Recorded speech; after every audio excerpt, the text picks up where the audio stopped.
वित्त मंत्री निर्मला सीतारमण ने मंगलवार को वित्त वर्ष 2024-25 के बजट में कृषि से संबंधित क्षेत्रों के लिए 1.52 लाख करोड़ रुपए आवंटित किए।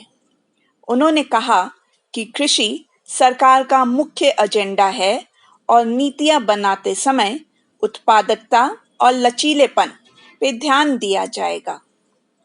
अगले 2 वर्षों में 1 करोड़ किसानों को प्राकृतिक खेती से परिचित कराया जाएगा। सरकार प्रमाणन और ब्रांडिंग के मामले में किसानों का समर्थन करेगी। परियोजना को वैज्ञानिक संस्थानों और ऐच्छिक ग्राम पंचायतों के माध्यम से क्रियान्वित किया जाएगा।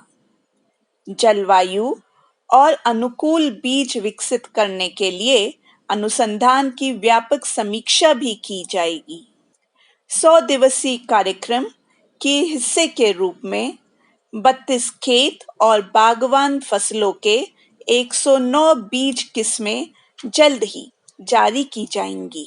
सरकार उत्पादकता बढ़ाने और जलवायु अनुकूल किस्मों को विकसित करने पर ध्यान केंद्रित करने के लिए कृषि अनुसंधान व्यवस्था की व्यापक समीक्षा करेगी।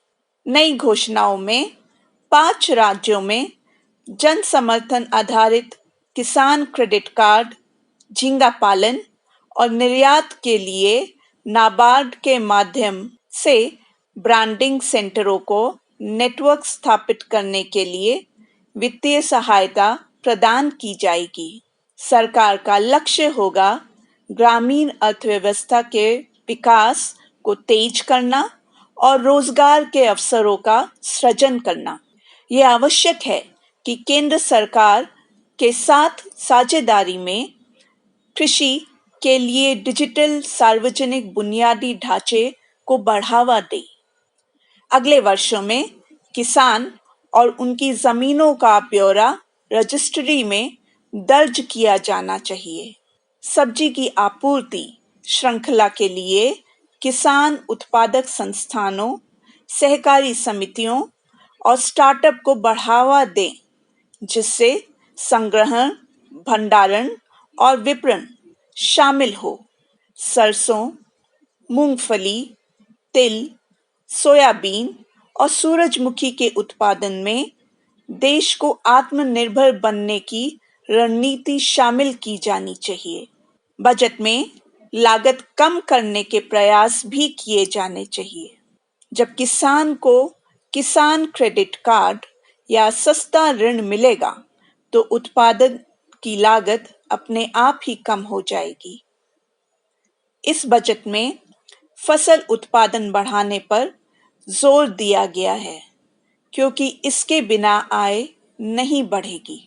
अंत में मेरी राय है कि कृषि में डिजिटल बुनियादी ढांचा तैयार करने से किसानों की कई समस्याओं को कम किया जा सकता है। खासकर दलहन और तिलहन का उत्पादन बढ़ेगा और उन्हें उचित मूल्य भी मिलेगा। धन्यवाद। Hello everyone. Let's talk about something very important, the fiscal budget 2024. It is the usual practice of the Government of India to present the budget in the month of February. This year, due to the elections, the Finance Minister Nirmala Sitharaman presented only the interim budget before the elections. Post-election, the Modi 3.0 government presented their full-fledged budget on 23rd of July 2024.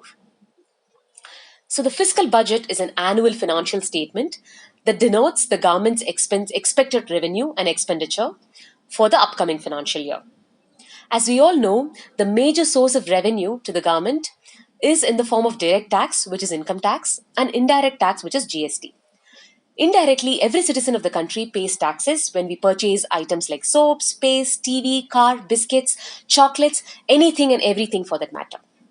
It is therefore important that we as a common man have a basic understanding of how the public money is managed by the government that we have voted to power. And since it is the budget right after elections, it has caused a lot of commotion. Former Finance Minister P. Chidambaram accused the BJP of copying policies from the Congress manifesto.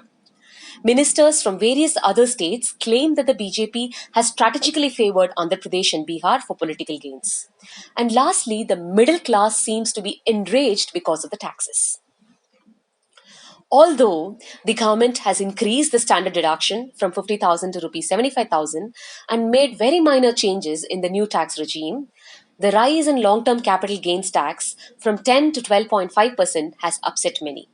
Critics argue that the relief provided is insufficient given the rising cost of living and inflation pressures. Nitin Kamath of Zerodha predicts a slowdown in the stock market due to higher short-term capital gains and STT, that is Securities Trading Transaction Tax. And the removal of indexation adds to the pain. So, if you look at India, unlike developed countries like US and UK, India doesn't have any social security benefits. This means we need to save wisely for the retirement and health emergencies. The government used to incentivize people by giving tax exemptions for long-term investments like PPF and ELSS. However, it seems now the government is pushing the new tax regime, which might discourage people from investing for their long-term needs, as there was no changes seen in the old tax regime. Another issue is the unchanged deduction limit on the health insurance premiums under Section 80D, which hasn't been revised for almost 9 years now, despite rising healthcare cost. India's medical inflation rate is 14%, the highest in South Asia.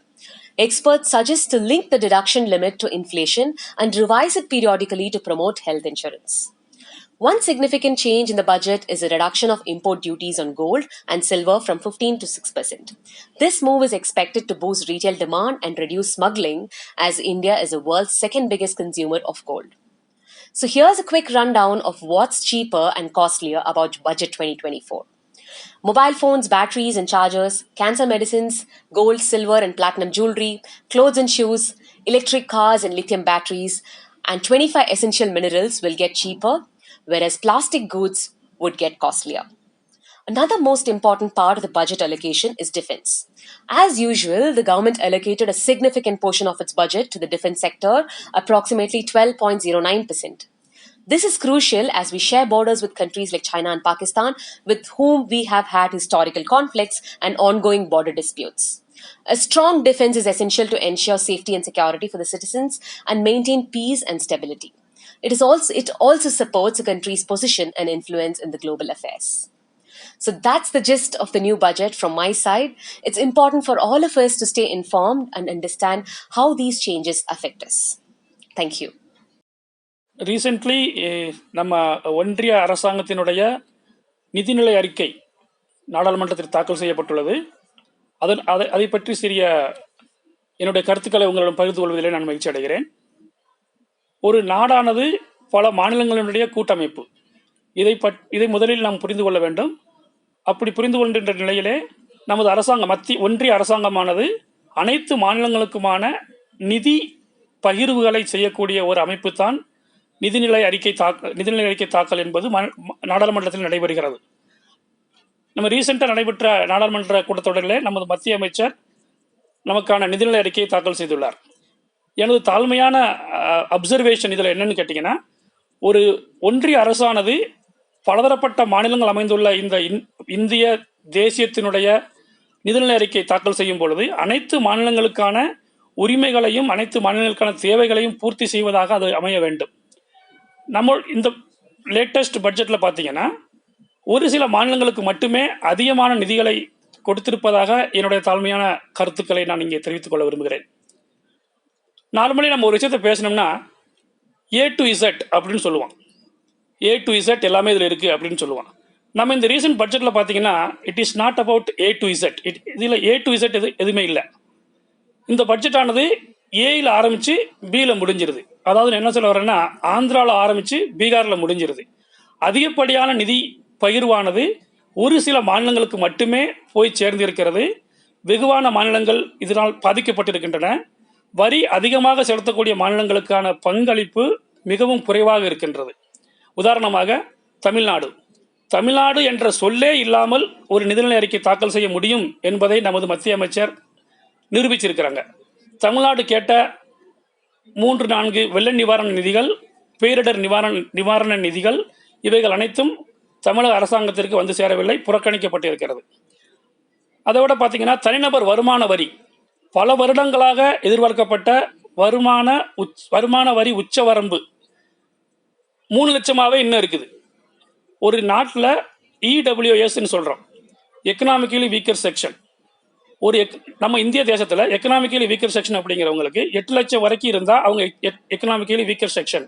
ஒரு ஆண்டு வருமானம் ஒரு நபருக்கு 8 லட்சம் வரைக்கும் இருந்துச்சுன்னா அவங்கள நம்ம அரசாங்கம் எக்கனாமிக்கலி வீக்கர் செக்ஷன் அப்படின்னு சொல்லி அடையாளப்படுத்துது. ஆனால் நம் போன்ற மனிதர்கள் ஒரு ஆண்டு வருமானம் 3 லட்ச ரூபா வருமானம் ஈட்டினாலும் கூட அதுக்கு நம்ம டேக்ஸ் கட்டணும். 3 லட்சத்துக்கு மேலே இருந்துச்சுன்னா நம்ம டேக்ஸ் கட்டணும். Tax bracket. மக்களாகப்பட்ட நாம் அதிகமாக பாதிக்கப்படுகிறோம். வருமான வரி செலுத்துவதில் கார்ப்பரேட்டை விட இண்டிவிஜுவல்ஸ் அதிகமான வருமான வரி கட்டுறாங்க. ஸோ இதெல்லாம் நம்ம அனலைஸ் பண்ணி பார்க்கும் பொழுது இந்த நிதிநிலை அறிக்கையானது, லேட்டஸ்டாக தாக்கல் செய்யப்பட்ட நிதிநிலை அறிக்கையானது பொது ஜனங்களுக்கும் வெகுஜனங்களுக்கும் சாமானிய மக்களுக்கும் எந்த விதமான பயன்பாடும் இல்லாமல் கம்பெனிகளுக்கும் மிகப்பெரிய கார்ப்பரேட் முதலாளிகளுக்குமாக பயன் தரத்தக்கதாக இருக்கிறது என்பது என்னுடைய ತಾಳ್ಮೆயான ಕರುತು. ನಮಸ್ಕಾರ. ಬಜೆಟ್ 2024ರಲ್ಲಿ ಪ್ರಮುಖವಾಗಿ ಬದಲಾವಣೆ ಕಂಡದ್ದು ಲಾಂಗ್ ಟರ್ಮ್ಸ್ ಕ್ಯಾಪಿಟಲ್ ಗೇನ್. ಇಲ್ಲಿವರೆಗೂ ನೀವೇನಾದರೂ ನಿಮ್ಮ ಮನೆ ಅಥವಾ ಲ್ಯಾಂಡ್ ಅನ್ನ 24 ತಿಂಗಳು ಅಂದ್ರೆ 2 ವರ್ಷದ ನಂತರ ಮಾರಾಟ ಮಾಡಿದ್ರೆ ಅದು long terms capital gain tax ಅಲ್ಲಿ ಬರುತ್ತೆ. ಹಾಗೆ ನೀವು ಇಂಡೆಕ್ಸೇಷನ್ ನ ಯೂಸ್ ಮಾಡಿಕೊಂಡು 20% ಟ್ಯಾಕ್ಸ್ ಕಟ್ಟಬೇಕಾಗಿತ್ತು. ಆದರೆ ಬಜೆಟ್ 2024ರ ನಂತರ ಈ ಇಂಡೆಕ್ಸೇಷನ್ ಬೆನಿಫಿಟ್ ಕಂಪ್ಲೀಟ್ ಆಗಿ ತೆಗೆದು ಹಾಕಿದ್ದಾರೆ ಮತ್ತು ಟ್ಯಾಕ್ಸ್ ರೇಟ್ ಅನ್ನ 20% ಇಂದ 12.5%ಗೆ ಇಳಿಸಲಾಗಿದೆ. ಈ ಒಂದು ಬದಲಾವಣೆ ಯಾರಿಗೆ ಲಾಭ, ಯಾರಿಗೆ ಹೊರೆ ಎಂಬ ಗೊಂದಲ ಖಂಡಿತ ಸೃಷ್ಟಿಯಾಗಿದೆ. ನಿಜವಾಗ್ಲೂ ನಿಮಗೆ ಈ ಬದಲಾವಣೆಯಿಂದ ಅನುಕೂಲ ಆಗಿದೆ ಅಂತ ಅನ್ನಿಸ್ತಾ ಇದೆಯಾ? ಬನ್ನಿ ನೋಡೋಣ. ನಿಮ್ಮ ಪ್ರಾಪರ್ಟಿ ಕಡಿಮೆ ಅಥವಾ ಯಾವುದೇ ರೀತಿಯ ಗ್ರೋತ್ ಕಾಣದೇ ಇದ್ದಾಗ ಹೊಸ ನಿಯಮದ ಪ್ರಕಾರ ನಿಮ್ಮ ಟ್ಯಾಕ್ಸ್ ಮೊತ್ತ ಜಾಸ್ತಿ ಆಗುತ್ತೆ. ನೀವು ಪ್ರಾಪರ್ಟಿನ ಯಾವಾಗಾದ್ರೂ ಬೈ ಮಾಡಿರಿ, ಆ ಪ್ರಾಪರ್ಟಿ ವರ್ಷಕ್ಕೆ 9% ಅಥವಾ 10%ಗಿಂತ ಕಡಿಮೆ ಗ್ರೋತ್ ಆದರೆ ಹೊಸ ನಿಯಮ ನಿಮಗೆ ಹೊರೆಯಾಗುತ್ತದೆ. ಅಂದ್ರೆ ನಿಮ್ಮ ಪ್ರಾಪರ್ಟಿ ಏನಾದ್ರೂ ಹಣದುಬ್ಬರಕ್ಕಿಂತ ಹೆಚ್ಚಾಗಿ ಬೆಳೆದರೆ, 10% 12% ಅಷ್ಟು ಗ್ರೋತ್ ಆದರೆ ನಿಮಗೆ ಹೊಸ ನಿಯಮದ ಪ್ರಕಾರ ಟ್ಯಾಕ್ಸ್ ಹೊರೆ ಕಡಿಮೆ ಆಗುತ್ತದೆ. ಉದಾಹರಣೆಗೆ, ನೀವು 2009ರಲ್ಲಿ 15 ಲಕ್ಷ ರೂಪಾಯಿ ಕೊಟ್ಟು ಒಂದು ಪ್ರಾಪರ್ಟಿನ ಬೈ ಮಾಡಿದ್ರೆ ಅದು ಪ್ರತಿ ವರ್ಷ 8% ಅಷ್ಟು ಬೆಳೆದಿದ್ರೆ ಆ ಪ್ರಾಪರ್ಟಿನ 47 ಲಕ್ಷಕ್ಕೆ ಮಾರಾಟ ಮಾಡಬಹುದು. ಹಿಂದಿನ ನಿಯಮದ ಪ್ರಕಾರ ನಿಮ್ಮ ಆಸ್ತಿ ಕಾಸ್ಟ್ ಆಫ್ ಇನ್ಫ್ಲೇಷನ್ ಇಂಡೆಕ್ಸ್ ನ ಯೂಸ್ ಮಾಡಿ ಕಾಸ್ಟ್ ಕ್ಯಾಲ್ಕುಲೇಟ್ ಮಾಡಿದ್ರೆ 36,79,000 ರೂಪಾಯಿ ಆಗುತ್ತೆ. ಅಂದ್ರೆ ಹಳೆ ನಿಯಮದ ಪ್ರಕಾರ ನಿಮ್ಮ ಟ್ಯಾಕ್ಸ್ ಲಯಬಿಲಿಟಿ 2,16,000 ರೂಪಾಯಿ ಆಗುತ್ತೆ. ಆದರೆ ಹೊಸ ನಿಯಮದ ಪ್ರಕಾರ ಕಾಸ್ಟ್ ಆಫ್ ಇನ್ಫ್ಲೇಷನ್ ಇಂಡೆಕ್ಸ್ ನ ಯೂಸ್ ಮಾಡೋಕೆ ಆಗೋದಿಲ್ಲ. ಅಂದ್ರೆ ನಿಮ್ಮ ಲಾಭ ಸುಮಾರು 32,58,000 ಆಗುತ್ತೆ. ಆಗ 12.5% ಹಾಗೆ ನೀವು 4,07,000 ರೂಪಾಯಿನ ಲಾಂಗ್ ಟರ್ಮ್ಸ್ ಕ್ಯಾಪಿಟಲ್ ಗೇನ್ ಆಗಿ ಪೇ ಮಾಡಬೇಕಾಗತ್ತೆ. ಅಂದ್ರೆ ಹೊಸ ನಿಯಮದ ಪ್ರಕಾರ ಸುಮಾರು 1,91,000 ರೂಪಾಯಿ ಹೊರೆ ಆಗುತ್ತದೆ. ಈಗ ಅದೇ ಪ್ರಾಪರ್ಟಿ ಪ್ರತಿ ವರ್ಷ 12% ಅಷ್ಟು ಬೆಳೆದ್ರೆ ಆ ಪ್ರಾಪರ್ಟಿನ ನೀವು 82 ಲಕ್ಷ ಹಾಗೆ ಮಾರಾಟ ಮಾಡಬಹುದು. ಅಂದ್ರೆ ಹಳೆ ನಿಯಮದ ಪ್ರಕಾರ ನಿಮ್ಮ ಟ್ಯಾಕ್ಸ್ ಲಯಬಿಲಿಟಿ 9,06,000 ರೂಪಾಯಿ ಆಗುತ್ತೆ. ಆದ್ರೆ ಹೊಸ ನಿಯಮದ ಪ್ರಕಾರ 12.5% ಹಾಗೆ ನಿಮ್ಮ ಟ್ಯಾಕ್ಸ್ ಲಯಬಿಲಿಟಿ 8,39,000 ರೂಪಾಯಿ ಆಗುತ್ತೆ. ಹೊಸ ನಿಯಮದ ಪ್ರಕಾರ ಸುಮಾರು 67,465 ರೂಪಾಯಿಯನ್ನ ಉಳಿತಾಯ ಮಾಡಬಹುದು. ಬಹುಶಃ ಈಗ ನಿಮಗೆ ಗೊತ್ತಾಗಿರ್ಬೋದು ಯಾವ ಸಂದರ್ಭದಲ್ಲಿ ಹೊಸ ನಿಯಮ ಲಾಭ ಆಗುತ್ತೆ ಅಂತ. ಯಾವುದೇ ಒಂದು ಪ್ರಾಪರ್ಟಿ ಹಣದುಬ್ಬರಕ್ಕಿಂತ ಹೆಚ್ಚು ಬೆಳೆದ್ರೆ ಖಂಡಿತ ಹೊಸ ನಿಯಮದಿಂದ ಲಾಭ ಆಗುತ್ತೆ. ಇದೇ ರೀತಿ ಇನ್ಕಮ್ ಟ್ಯಾಕ್ಸ್ ಆಕ್ಟ್ ನ ಪ್ರಕಾರ ಸೆಕ್ಷನ್ 54ರ ಅಡಿಯಲ್ಲಿ ಕೂಡ ಹಲವಾರು ರೀತಿಯಲ್ಲಿ long term capital gains tax ನ ಕಡಿಮೆ ಮಾಡಬಹುದು. ಈ ಮಾಹಿತಿ ನಿಮಗೆ ಉಪಯೋಗ ಆಗಿರ್ಬೋದು ಅಂತ ಅನ್ಕೊಂಡಿದ್ದೀನಿ. ಧನ್ಯವಾದಗಳು. Hi. New tax regime 2023 versus 2024 after budget. How much income tax will salaried taxpayers save? Budget 2024 has given more tax relief in the new tax regime by changing the income tax slabs under it to make it more attractive compared to the old one. So government is definitely in an attempt to pull the taxpayers to the new regime to make the system more uniform. So, should taxpayers who are currently opting for the old tax regime switch to the new one? The answer for each taxpayer depends on the amount of deductions that he or she needs to claim in order that the tax payable under the old regime is lower than the new one. Obviously, if the amount of deductions a taxpayer can claim at a given income level in the current financial year is more, then obviously the old regime is better. Now, what are these deductions? Deductions are the amount that you can claim under Section 80C and 80D, like investments in pension funds, medical insurance premium, interest paid on loan taken for higher education, interest paid on home loan, interest paid on electric vehicle loan, investments in Sukanya Samriddhi Yojana. So, if you have these investments, then definitely the old tax regime will be more beneficial to you. For the purpose of tax calculation, only standard deduction of rupees 75,000 as proposed budget 2024 is taken into account under the proposed new tax regime. On the other hand, in the old regime, standard deduction of 50,000 is taken into account. The balance deductions can be other deductions that the taxpayer is eligible to claim. These includes HRA tax exemptions, Section 80C, 80D, etc. Taxpayers need to claim more than the minimum deductions amount to pay less tax. If the deduction amount claimed is less than the minimum amount required, then the new regime is more beneficial than the old one. It can be seen that the minimum deduction that must be claimed in the old regime increases as the income level increases. However, once the level crosses 15.75 lakhs, the minimum deductions remain the same for higher income levels. Remember, there is no change in the income tax rules, slabs, and rates under the old tax regime. The changes in the income tax rules are proposed in the new tax regime. The changes proposed under the new regime are as follows. Standard deduction limit hiked to rupees 75,000. Standard deductions available to family pensioners have been hiked to rupees 25,000. Deductions on employers' NPS contribution to employees' account hiked to 14% compared to 10% earlier. So now, based on all this, you can decide what is best for you and take your pick. Thank you.